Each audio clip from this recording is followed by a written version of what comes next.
What's up, guys? Welcome back to the channel. Welcome back to another video. If you're stopping by the channel for the first time, please consider subscribing to my channel. And while you're at it, smash that like button for me. I really would appreciate it. Also, hit that post notification bell so that you're notified every time I upload a new video. Be careful down in the comment section of the videos. A lot of spam, a lot of scammers. I will never ask you to contact me by WhatsApp or Telegram. I also do not invest money for my subscribers, so please be careful. Don't get yourself scammed. If you want up to 12 free stocks, Webull is going to give you up to 12 free stocks. When you open a new Webull brokerage account, put at least any amount of money in that brokerage account. They're going to give you up to 12 free stocks that could be worth up to $30,600. There's a link down in the description box of the video. Go click on that Webull link. Open up your new account today. Go get that free stock. Go get that free money.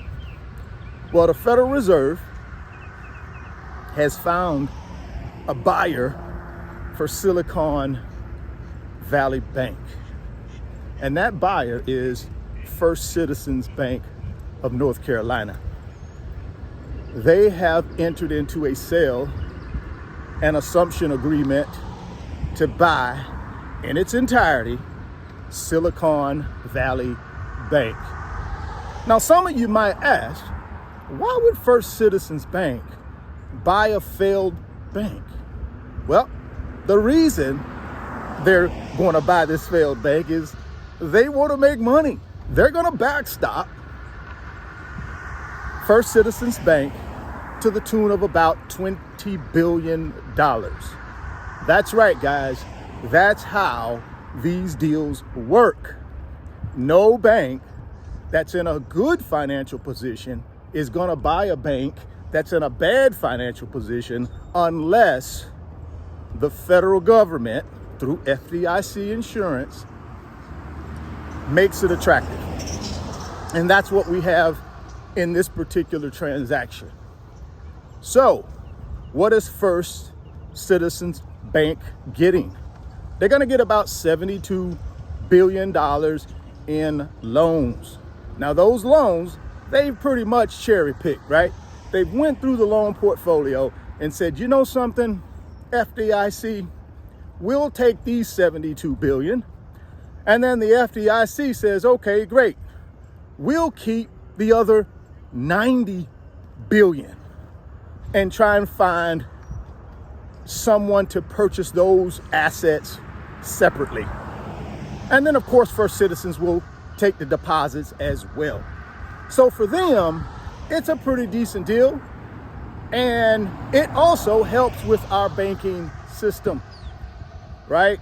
We feel more comfortable when a bank is purchased by another bank and those assets are folded into that bank's balance sheet, and those deposits are on that bank's balance sheet. And that's what's going to happen with this First Citizens and Silicon Valley Bank transaction. But who foots this $20 billion bill that the FDIC has put into this Silicon Valley Bank nightmare? The American people, of course. Through what? Taxes. Of course, at the end of the day, we are going to foot the bill. But you know, I'm okay with that, guys. And the reason is that is our financial system. We all signed up. We live here in this country. We enjoy all the benefits that this country offers. And guess what? From time to time, we're going to have to pay for those benefits. And that's what that $20 billion is. The American people paying for the pleasure to live in the greatest country. Like I say, I'm okay with paying my fair share to make sure our banking system's intact and that people feel confident about putting their money in the bank. And, you know, our economy is so fragile when our banking system is not, you know, performing well, coupled with high inflation, right? Coupled with extremely high interest rates. So right now, that's the deal. $20 billion backstop by FDIC. First Citizens Bank is going to go ahead and purchase Silicon Valley Bank in its entirety. What do you believe is going to be next in the banking industry? Do you guys believe there will be more bank failures? Well, I think there will be more tier 3 bank failures, or if not an absolute fail, definitely a consolidation or purchase by maybe a larger bank. What's happening around the globe? You got Deutsche Bank and Credit Suisse. Again, guys, two juggernauts who are too big to fail from a global banking system standpoint are in trouble. One thing I know, though, about too big to fail banks, whether it be domestically or internationally, the banking system globally won't allow that to happen. See, Deutsche Bank is bigger than Credit Suisse. So you better believe a lot of our tier 1, tier 2 US banks are intertwined with Deutsche Bank and with Credit Suisse. So they're not going to let those two tier 1 juggernauts fail.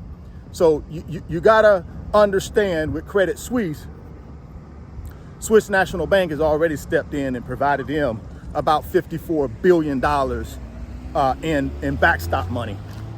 And Deutsche Bank will get the same treatment at some point, right? Just cannot allow those two big old gigantic juggernauts to fail. So yeah, man, the banking system domestically is somewhat fragile. And then the banking system globally is somewhat fragile as well. Do not keep more than $250,000 in more than one bank, guys, especially if it's not a tier 1 bank. That's how you're going to protect yourself, because your FDIC insurance is up to $250,000 per bank. So if you got $500,000, split it up. $250 in one bank, $250 in another bank. Never keep more than $250 in one bank, guys. And that way you can sleep at night and you don't have to worry about the bank failing. Because even if the bank failed, you're going to still have the FDIC insurance to backstop you. But if you can't sleep at night and you got, $50,000 at a bank and you're still thinking, man, this is a smaller bank that I'm banking with, should I take my money out? Guys, take the money out, put it in a tier 1 bank, one of these too big to fail banks, right? Because at the end of the day, man, it's your money. You got to be comfortable. You got to sleep at night. And these smaller banks, I'm telling you guys, they're going to be more vulnerable, especially with these increase in interest rates. That's hurting all of these smaller banks, because why? A lot of their customers who were on variable rate loans, and variable rate loans, they adjust when interest rates adjust, right? What's happening is a lot of these loans that are coming due, maybe they were a 3-year fixed rate loan or a 5-year fixed rate loan. See, these loans are coming due now, and these customers can't pay them. They can't pay the loan. So what's happening is the bank is having to eat that loss. And when you multiply that out over hundreds and hundreds and hundreds of customers who are doing that, maybe thousands of customers, depending upon how big the bank is, that's why these smaller banks are starting to collapse, right? And coupled with people starting to come in and make a run on the bank and asking for their money, they got bad loans, people not paying them, customers not paying them on these bad loans because the interest rates have skyrocketed. And then all of a sudden you got all your other depositors starting to come in and withdraw their money. It will give them a liquidity crunch. It will tighten up their liquidity. And that's what's happening with a lot of these banks, these smaller tier 2, tier 3 banks. So just be careful, man, out there in this banking world. I'm going to keep my money in the bank, but it's going to be tier 1 banks. It's going to be in banks that are too big to fail. If you want those 12 free stocks from Webull, click on that link down in the description box. Open up that new Webull account today. Go get that free stock. Go get that free money. If you're stopping by the channel for the first time, please consider subscribing, share the video, smash the like button. Thoughts become things. If you can see it in your mind, you can hold it in your hands. You guys keep chasing your greatness. Never stop believing in yourself. And I'm gonna catch you on the next video. Peace. Today's video is sponsored by my company, RF Financial Consulting. And in my company, I work with individuals just like you through financial mentoring and coaching sessions. And in those 1-hour sessions, we talk about strategies to help you get to your financial freedom, whether it be through real estate investing, stock market investing, creating additional streams of income, credit card arbitrage, or starting and growing a business. If that's something that you might be interested in, there's an email address in the description box of the video. Send me an email and let's discuss if I'm the right fit for you.